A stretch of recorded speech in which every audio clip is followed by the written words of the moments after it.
Buenos días, damas y caballeros. Tengo que decirles que para mí es un honor y un privilegio el poder estar esta mañana en este foro de promoción democrática continental, abordando además un tema, a mi juicio, tan enormemente importante como es el de la semántica y el uso del lenguaje.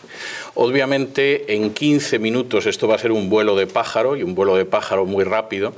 Lógicamente quedarán muchos cabos sueltos, pero sí me gustaría abordar algunos temas que me parecen esenciales. Permítanme empezar con una cita. Dice así: todo el aparato gubernamental se dividía en 4 ministerios. El Ministerio de la Verdad, que se ocupaba de las noticias, los espectáculos, la educación y las artes. El Ministerio de la Paz, encargado de las cuestiones relacionadas con la guerra. El Ministerio del Amor, que se ocupaba de mantener la ley y el orden. Y el Ministerio de la Abundancia, que era el responsable de los asuntos económicos. La descripción que acaban ustedes de escuchar la escribía en el año 1949 un británico que se llamaba Eric Blair, aunque seguramente muchos sabrán que su nombre de guerra, su seudónimo era George Orwell, y que el libro del que yo he citado es 1984. 1984 describía, en una fecha que ya tenemos 3 décadas a las espaldas, un mundo en el que habría desaparecido la democracia. Y de manera, por cierto, bastante lúcida, me atrevería a decir que brillante, ese mundo en el que habría desaparecido la democracia sería un mundo en el que los únicos regímenes que habría serían precisamente dictaduras socialistas. Eric Blair no escribía porque sí, de hecho tenía una experiencia a las espaldas antes de haber tomado la pluma o la máquina de escribir muy interesante. En el año 1937 había acudido a España a combatir en una milicia de izquierdas y estuvo a punto de ser fusilado, pero curiosamente no por las tropas del general Franco, sino por los agentes de Stalin en España. Y desde luego había aprendido mucho de esa experiencia. No solamente eso, Eric Blair además describía como la gran amenaza para la democracia que todavía existía en 1949, la creación de sistemas socialistas que tendrían fundamentalmente 3 características. El primero, la escasez. La segunda, el gobierno ejercido mediante una oligarquía que sería imposible de desplazar del poder. Y la tercera, la manipulación del lenguaje. La manipulación del lenguaje iba a ser tan importante que sobre todo iría hacia los sentimientos y que además se serviría de poderosos aparatos mediáticos. En esto, como en muchas otras cosas, hay que decir que Orwell fue profético. No solamente fue profético, yo tendría que decir que si en estos momentos existe una amenaza en Hispanoamérica para la persistencia de las democracias, es precisamente la de regímenes de ese tipo.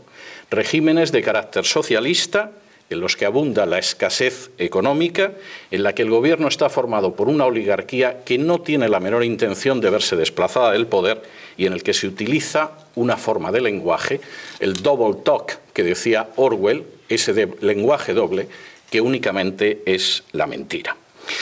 De manera bastante reveladora, y creo que esto es para reflexionarlo continuamente, el socialismo totalitario no desapareció en 1991 con el colapso de la Unión Soviética. Todo lo contrario, ha mutado. Y esa mutación, además, está siendo especialmente peligrosa, y me alegro de que se mencionara el Foro de Sao Paulo, porque este es uno de los aspectos que a veces se pasa por alto, pero es enormemente relevante.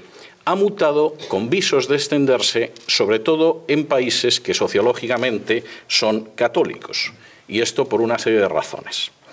De manera bien reveladora, la base de esa expansión, la base de esa amenaza para la democracia, amenaza real, insisto, y en proceso de crecimiento, aguanta sobre 3 manipulaciones del lenguaje. Y son 3 manipulaciones del lenguaje absolutamente orwellianas.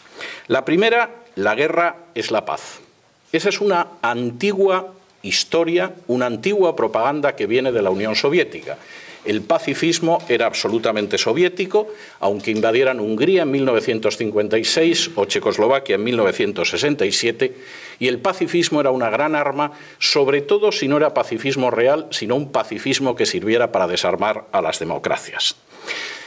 Estos nuevos socialismos que son nada más que mutaciones del antiguo socialismo, no solo pretenden ser pacifistas, sino enfrentarse con los enemigos de la paz, que por definición son Estados Unidos y sus democracias aliadas. La paz se enfrenta con la guerra de acuerdo con esa manipulación del lenguaje. Y eso es algo que se puede contemplar en cualquiera de estos regímenes y, curiosamente, además mostrando que nunca se ha podido utilizar la mentira de una manera más desvergonzada. En Cuba, el ejército sigue teniendo un papel fundamental que no tiene en ninguna democracia. Es más, es columna vertebral de la perpetuación de la dictadura de los hermanos Castro. En Venezuela, el ejército es absolutamente esencial para mantener el régimen chavista. En Nicaragua, el poder sigue siendo ejercido con la alianza de unas fuerzas armadas absolutamente politizadas y que no sirven a los ciudadanos sino a una oligarquía de izquierdas. Y por si esto fuera poco y quedara alguna duda de que efectivamente la guerra es la paz, de acuerdo con esta mentira orwelliana, incluso se traban alianzas internacionales con regímenes que nada tienen que ver con la realidad de Hispanoamérica, como es el régimen de los ayatolás en Irán. Y añadan ustedes a esa ausencia de paz de los que pretenden predicar la paz contra el belicista Estados Unidos, la violencia oficiosa que va de los piqueteros argentinos a las manifestaciones de repudio cubanas o las milicias chavistas, por citar solo algunos de los ejemplos. Es más, sin el uso sistemático de distintas formas de violencia, sin el control de las Fuerzas Armadas y sin la coacción de los más variados tipos, ninguna de estas dictaduras pacifistas se podría mantener 24 horas en el poder. Segunda mentira, la miseria es la justicia de los pobres. El fracaso del sistema socialista es algo, en términos históricos y objetivos, absolutamente innegable e irrefutable. Solamente las cifras que se publicaron en lo que todavía era la Unión Soviética, en la época de Gorbachov y la perestroika, mostraba que la nación tenía un sistema con unas perspectivas absolutamente miserables para ancianos, enfermos o disminuidos físicos o psíquicos. Es más, la supuesta legitimación del Gulag, si es que se puede legitimar el exterminio y encarcelamiento y esclavización de decenas de millones de seres humanos, no existía. Y eso sucedía en una nación que tenía ingentes materias primas, posiblemente el país más rico del globo en materias primas, un sistema educativo de elevadísimo nivel y cuadros disciplinados y preparados.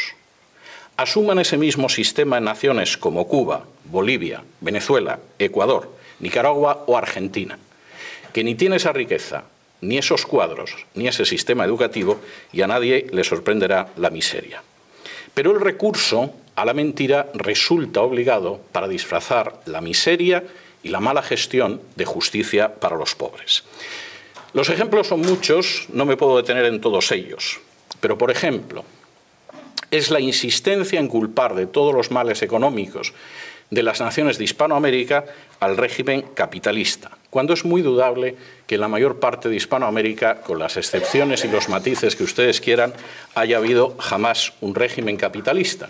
Si por régimen capitalista entendemos el libre mercado, la libre competencia y la justicia independiente. Me permitirán que les diga que, en mi opinión, en Hispanoamérica, en términos generales, lo único que ha habido siempre es una continuación del sistema hispánico de riqueza. Es decir, la riqueza no viene de la libre competencia, del talento o de la independencia judicial, sino que viene de la cercanía con el poder político. Y eso quizá explica por qué no ha aparecido ningún Steve Jobs o ningún Bill Gates al sur del Río Grande. Porque en realidad todos sabemos que hasta esas dictaduras socialistas están creando sus propias oligarquías y que los nuevos millonarios, por ejemplo en Venezuela, no es gente de especial talento o con especial capacidad para crear riqueza, sino gente más cerca del calorcito que da el poder. No es de lo mejor que evidentemente trajimos o trajeron los españoles a América. Y ciertamente el mensaje es claro: la miseria en realidad es la justicia para los pobres, aunque esos pobres tengan que hacer cola para comprar papel higiénico o se hayan enterado hace muy poco de que si viven en Argentina solo podrán hacer 2 compras online al año. No solamente eso, se tacha de antipatriotas a los que aman a su patria y quieren la libertad de su patria, olvidando la famosa máxima de Thomas Jefferson de que el mayor patriota es el disidente, porque por encima de intereses políticos lo que quiere es la prosperidad y la libertad de su nación. Tercera mentira, las tinieblas son la luz. El impacto de estos sistemas debe muchísimo, aparte de al poderoso aparato de propaganda y, por supuesto, al respaldo internacional, al hecho de que hay una tierra de cultivo que es especialmente favorable.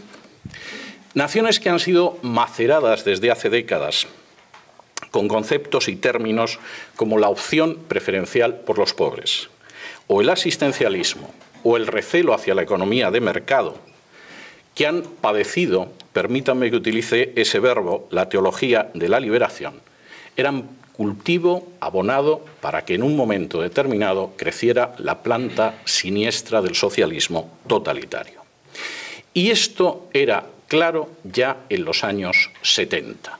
Cualquiera que sufriera la enorme agonía estética de leer un libro de uno de los teólogos de la liberación brasileño, Fray Beto, titulado Fidel y la religión, donde el dictador cubano pretendía aunar, más bien pervertir y subvertir categorías de pensamiento cristianas para amaestrarlas hacia el comunismo, sabe de lo que estoy hablando. Y cuando los hermanos Boff, posiblemente los teólogos más importantes de la liberación, decían que su base de trabajo era la Biblia, pero su instrumento de análisis era el marxismo, desde luego no estaban hablando por hablar. Estaban empezando a abonar un territorio en el que están creciendo en los últimos años plantas tan amargas como el chavismo o la dictadura de otros personajes parecidos. ¿Hasta qué punto esto funciona? Se puede ver en multitud de manifestaciones. Quisiera centrarme solo en una, porque suele pasarse por alto en los medios de comunicación internacional. En los medios de comunicación internacionales nos fijamos en Cuba, por eso de que Cuba pervierte la situación internacional desde hace más de medio siglo. Nos fijamos en Venezuela, porque es un país importante y petrolífero. Pasamos a la Argentina, que es un país grande, y pasamos por alto, por ejemplo, naciones más pequeñas como Nicaragua. Eso es un gravísimo error. Nicaragua lleva más de 40 años siendo el tubo de ensayo de las experiencias socialistas totalitarias en el subcontinente. La esposa del actual presidente de Nicaragua, el comandante sandinista Daniel Ortega, es auténticamente un paradigma de lo que cabe esperar de las estrategias del Foro de Sao Paulo. Rosario Murillo puede ser al mismo tiempo bruja y llevar entre 15 y 20 anillos en los dedos, generalmente de turquesa, porque al parecer eso evita la mala onda de los enemigos del pueblo, que por supuesto son los que no son sandinistas y aman la libertad. Puede ser considerado un personaje importante de la brujería internacional y al mismo tiempo mantener unas relaciones extraordinarias con el cardenal Obando o señalar que la Virgen ilumina a Daniel Ortega. No solo eso. El grito de propaganda en Nicaragua es «Viva Nicaragua, cristiana, socialista y solidaria». Y presentando al cardenal Obando, antiguo disidente y yo diría que enemigo valiente del régimen sandinista, Rosario Murillo decía lo siguiente: «Te tenemos aquí para invocar al Altísimo, al Todopoderoso, al Gran Espíritu, al Supremo Hacedor, a la fuerza que nos mueve desde la vida hacia la vida, con nosotros en esta Plaza de la Fe San Juan Pablo II, su eminencia reverendísima Cardenal Miguel Obando y Bravo». Para añadir a continuación, puro Foro de Sao Paulo: «Cardenal Miguel, eres esa luz de esperanza y fe, viva el cardenal, nuestro amigo fiel». Y por supuesto en Nicaragua la revolución se llama la Revolución del Amor. Rosario Murillo dice que empuñan las armas del amor y, por si fuera poco, para terminarlo de arreglar, es habitual en los medios de comunicación que veamos al comandante yendo a misa. Parece que eso no está influyendo mucho en sus hábitos políticos. Que todo esto se parezca algo a lo contenido en las páginas de la Biblia es dudoso, pero que resulta efectivo políticamente esa perversión del lenguaje es absolutamente imposible de negar. Quizá, a fin de cuentas, como escribía Pablo de Tarso, a Satanás no le cuesta mucho convertirse en ángel de luz. Quizá, y concluyo, esta tarea, la tarea de mostrar la falsedad del lenguaje, la utilización de la mentira, la perversión de valores queridos para millones de personas vaya a ser la tarea más relevante de nuestro tiempo. Porque implica identificar primero y denunciar y combatir después cómo detrás de los cacareos en favor de la paz se plantan las semillas de la violencia y de la sangre. Cómo detrás de las proclamas de justicia para los parias de la tierra se agazapa un futuro de escasez, de pobreza y de miseria. Y cómo detrás de las apelaciones más nobles del ser humano, como la de justicia, no hay sino una ansia de poder dispuesta a pactar con cualquier instancia para mantenerse despóticamente. Habría quizá que ir desgranando la realidad para descubrir, como dice un refrán de mi tierra natal, que muchas veces detrás de la cruz quien se agazapa es el diablo. Pero hay que hacerlo con una finalidad, y es la de que el futuro de esos pueblos que amamos y que compartimos una herencia común puedan conocer al final y a la postre los frutos más deseables de la democracia: la prosperidad, la paz y la libertad. Y para esa tarea resulta indispensable el distinguir lo verdadero de lo falso, lo real de lo propagandístico y lo auténtico de lo ficticio. Habrá que asumir, como decía una de las personas que me ha precedido en el uso de la palabra, que al final existe una enorme carga de realidad en esa máxima de Jesús que afirmaba: conoceréis la verdad y la verdad os hará libres, porque si os dejáis llevar por la mentira, solo podréis aspirar a ser esclavos. Muchas gracias.